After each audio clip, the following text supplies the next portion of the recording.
Hey guys, pada video kali ini kita akan menceritakan tentang seorang tokoh Syekh Subakir, tokoh Wali Songo yang beliau merupakan penumbal tanah Jawa.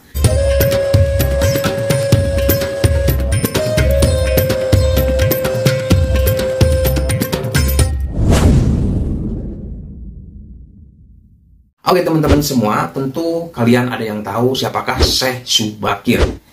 Dan mungkin tahu silsilahnya, bahwa Syekh Subakir itu bersambung dengan Salman Al-Farisi, yaitu sahabat Rasulullah SAW yang dikenal sebagai pencetus pembuatan parit dalam perang Khandaq. Nama asli Syekh Subakir adalah Syekh Tambuh Ali bin Syekh Bakir. Syekh Subakir diutus ke tanah Jawa bersama Wali Songo di periode pertama pada tahun 1404 oleh Sultan Muhammad yang pertama, yaitu dari Istanbul, Turki, untuk berdakwah di Pulau Jawa. Syekh Subakir sendiri konon ketika wafat itu dimakamkan di Kebun Raya Gunung Tidar, Kota Magelang. Konon Syekh Subakir telah menumbal tanah Jawa dari pengaruh negatif makhluk halus yang pada saat awal penyebaran ajaran Islam di Nusantara. Konon dikatakan bahwa Sultan Muhammad pertama itu mengirim utusan sekitar 20.000 keluarga muslim ke Pulau Jawa. Namun sebagian besar mereka banyak yang terbunuh dan hanya tinggal menyisakan 200 keluarga yang selamat. Lalu kemudian beliau mengirim ulama, suhada, dan orang sakti ke Jawa untuk membinasakan para jin, siluman, penghuni Jawa. Salah satu di antara ulama-ulama sakti yang datang ke Jawa itu adalah Syekh Subakir. Konon saat itu tanah Jawa dan seisinya itu masih sangat angker dan galak. Bagi yang mampu melihatnya, bahwa dari kejauhan Pulau Jawa itu terlihat seperti kobaran api yang tak pernah padam. Banyaknya makhluk halus dan lelembut jahat di Jawa sebagai penyebab keangkeran. Bangsa lelembut itu mencelakai orang asing yang tidak mengerti Jawa. Nah, sebelum melakukan syiar Islam, maka Syekh Subakir terlebih dahulu itu menanam tumbal di tanah Jawa. Kisahnya itu dimulai saat Sultan Muhammad pertama itu bermimpi mendapatkan wangsit untuk menyebarkan Islam ke Timur Asia atau tanah Jawa. Adapun mubaliknya itu diharuskan berjumlah 9 orang. Jika ada yang pulang ataupun wafat, maka digantikan ulama lain asal tetap berjumlah 9 orang. Sehingga dikumpulkanlah beberapa ulama terkemuka dari seluruh dunia Islam pada waktu itu. Para ulama yang dikumpulkan tersebut itu mempunyai keahlian di bidangnya masing-masing. Ada yang ahli tata negara, ada yang ahli berdakwah, pengobatan, tumbal, atau yang ahli meruqyah, dan lain-lain. Lalu dikirimlah beberapa ulama ke Nusantara atau tanah Jawa. Namun, sudah beberapa kali utusan dari Kesultanan Turki Utsmaniyah yang datang ke tanah Jawa untuk menyebarkan agama Islam, akan tetapi mengalami kegagalan demi kegagalan, bahkan mendapatkan kebuntuan. Lalu penyebabnya, bahwa masyarakat Jawa saat itu sangat memegang teguh aliran kepercayaan turun-temurun. Sehingga para ulama yang dikirim itu mendapatkan halangan meskipun berkembang, akan tetapi ajaran agama Islam itu hanya di lingkungan skala kecil saja. Jadi tidak bisa berkembang secara luas karena penguasa tanah Jawa kala itu tidak mengizinkan agama lain masuk dan berkembang di wilayahnya. Selain itu karena ada gangguan daripada bangsa dedemit, jin, siluman yang mengganggu, menghalang-halangi dakwahnya para wali ketika itu. Sehingga banyak orang-orang yang datang ke Pulau Jawa untuk berdakwah dan untuk hidup ya di Pulau Jawa sambil berdakwah, itu banyak yang meninggal. Konon kala itu Pulau Jawa masih merupakan hutan belantara yang sangat angker. Lalu diutuslah Syekh Subakir yang merupakan ulama asal Persia yang ahli di dalam meruqyah. Beliau diutus secara khusus untuk menangani masalah-masalah gaib dan spiritual yang dinilai telah menjadi penghalang diterimanya Islam oleh masyarakat Jawa ketika itu. Dengan harapan dia bisa berhasil menyebarkan agama Islam di tanah Jawa. Dan berdasarkan babat tanah Jawa, bahwa sesampainya di wilayah Nusantara, Syekh Subakir yang menguasai ilmu gaib ini dapat menerawang makhluk halus, penyebab utama kegagalan para ulama pendahulunya. Karena ini dihalangi oleh para jin dan dedemit yang ada di tanah Jawa. Bahkan para jin, dedemit, dan lelembut tersebut bisa berubah wujud menjadi seperti ombak besar yang mampu menenggelamkan kapal berikut penumpangnya. dan menjadi angin puting beliung yang mampu memporak-porandakan apa saja yang berada di depannya. Selain itu, para jin kafir dan bangsa lembut tersebut juga bisa berubah wujud menjadi seekor binatang buas yang akan bisa membinasakan orang yang menemuinya. Jadi sangat luar biasa sekali ketika itu. Sehingga pantas ya teman-teman semua, dakwanya para ulama yaitu Wali Songo ketika itu banyak yang gagal. Bahkan pengikut-pengikutnya banyak yang binasa dan terbunuh oleh binatang buas ataupun tenggelam di lautan ataupun akibat hal-hal lainnya seperti angin puting beliung. Karena dedemit-dedemit di sana bisa berupa angin dan lain sebagainya yang bisa membinasakan mereka semua. Dan untuk mengatasi hal tersebut, Syekh Subakir, beliau sudah membawa batu hitam dari Arab yang telah dirajah ya. Dan nama rajanya itu adalah Aji Kalacakra. Tersebut itu dipasang di tengah-tengah tanah Jawa, yaitu di puncak Gunung Tidar di Magelang. Karena konon Gunung Tidar tersebut sangat dipercaya sebagai titik sentral atau pakunya tanah Jawa kala itu. Dan akhirnya karena efek dari kekuatan gaib suci tersebut yang dimunculkan batu hitam tersebut, maka menimbulkan gejolak yang tak biasa. Alam nih yang tadinya cerah, sejuk, matahari bersinar terang, damai, dan kicauan burung tiba-tiba berubah drastis selama 3 hari 3 malam. Dasar ya, karena dengan kekuatan batu tersebut membuat keadaan alam itu menjadi kacau. Dan akibat pengaruh dari batu tersebut, cuaca menjadi mendung, angin bergerak cepat, kilat menyambar, menimbulkan hujan api di mana-mana. Gunung-gunung bergemuruh tiada henti. Lelembut, setan maupun siluman yang tinggal di sana melarikan diri untuk menyelamatkan diri. Jin, peri, banaspati, kuntilanak, hingga jailangkung semua hanyut dalam air karena takut tidak kuat menahan panasnya pancaran batu hitam tersebut. Makhluk halus yang masih hidup pun terpaksa mengungsi ke lautan. Sebagian jin yang lainnya ada yang mati akibat hawa panas dari tumbal yang dipasang Syekh Subakir tersebut. Jadi sangat kacau suasana pada saat itu akibat dari tumbal yang ditancapkan oleh Syekh Subakir Gunung Tidar tersebut.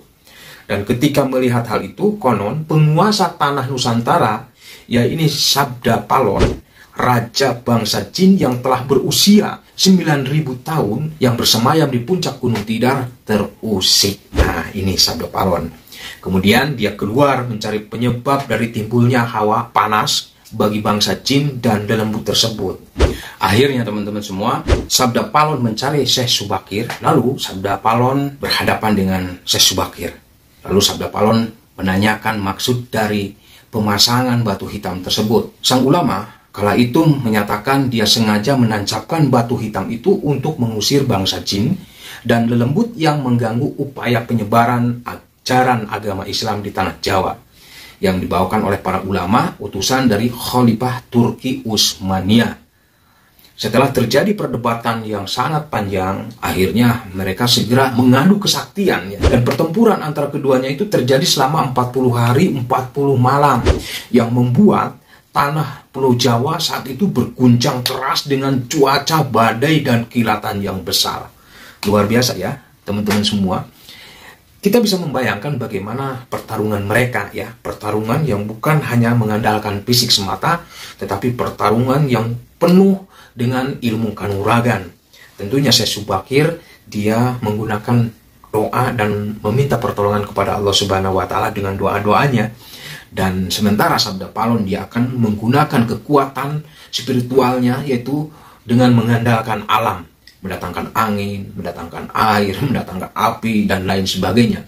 Jadi kekuatan-kekuatan alam ini yang Sabda Palon gunakan untuk menyerang Syekh Subakir.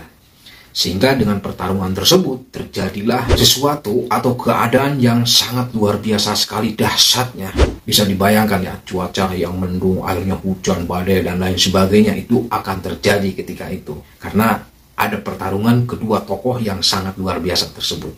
Akhirnya teman-teman semua, Sabda Palon yang juga dikenal sebagai Ki Semar Badranaya, yaitu sang dayang tanah Jawa ini merasa kewalahan dan menawarkan perundingan atau gencatan senjata pada waktu itu.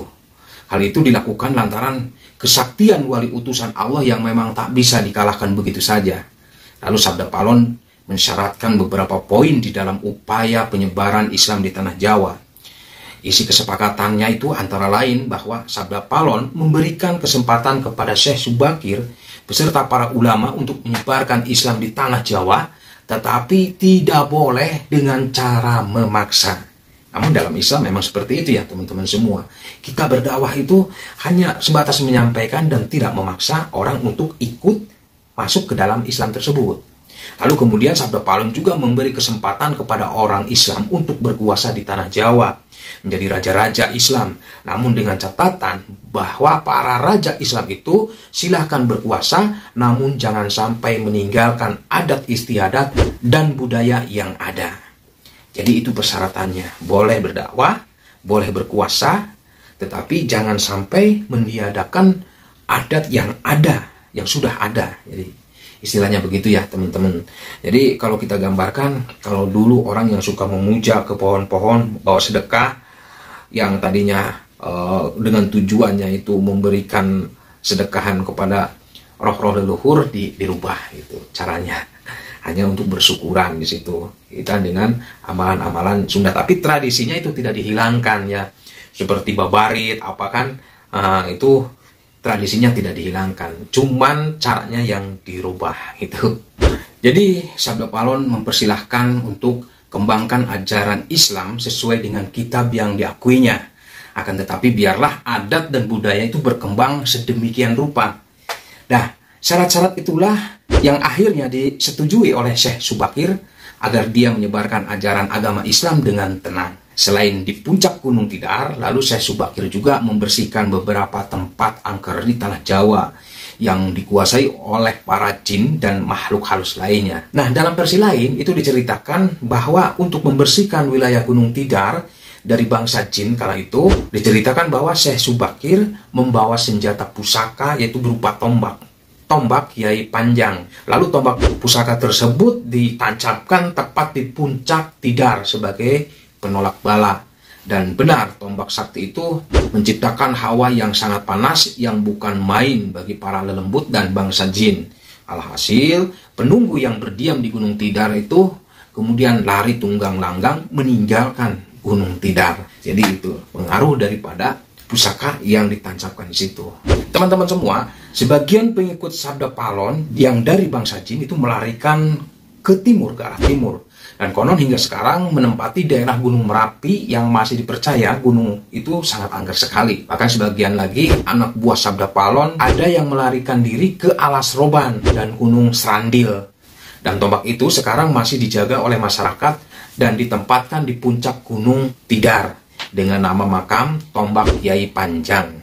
Nah, nama Syekh Subakir lalu menjadi sangat terkenal dan dikagumi di kalangan para pendekar, penganut ilmu gaib dan kanuragan, bangsawan serta masyarakat di tanah Jawa ketika itu.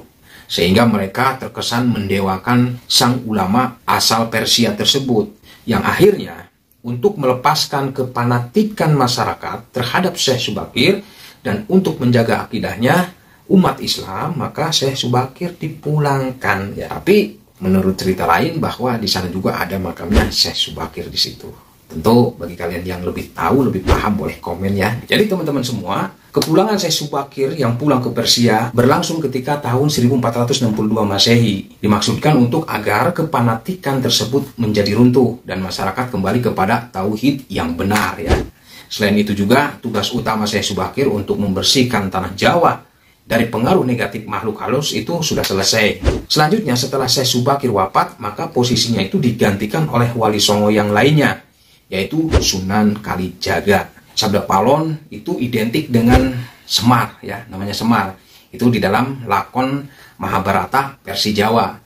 Dan di dalam dunia pewayangan dia muncul bersama anak-anaknya, yaitu Gareng, Petruk, dan Bagong. Menurut antropolog Paul Stench, dalam penelitiannya pada tahun 1988, Sabda Palon merupakan inkarnasi sebagai Semar yang dikenal sebagai Mahaguru di tanah Jawa.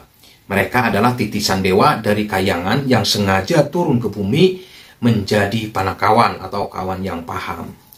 Jadi ternyata lakon wayang ya. Tapi ya, kita kembalikan kepada keyakinan ya teman-teman semua. Jadi tugasnya Sabda Palon itu adalah menjadi pemomong raja dan pengayom kaula. Nama ini kerap disandingkan dengan sosok Naya Genggong.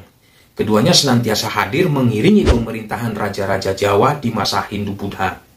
Jadi karena ketika itu adalah agamanya masih Hindu dan Buddha ya. Ketika terjadi adanya kerajaan-kerajaan di masa lampau itu.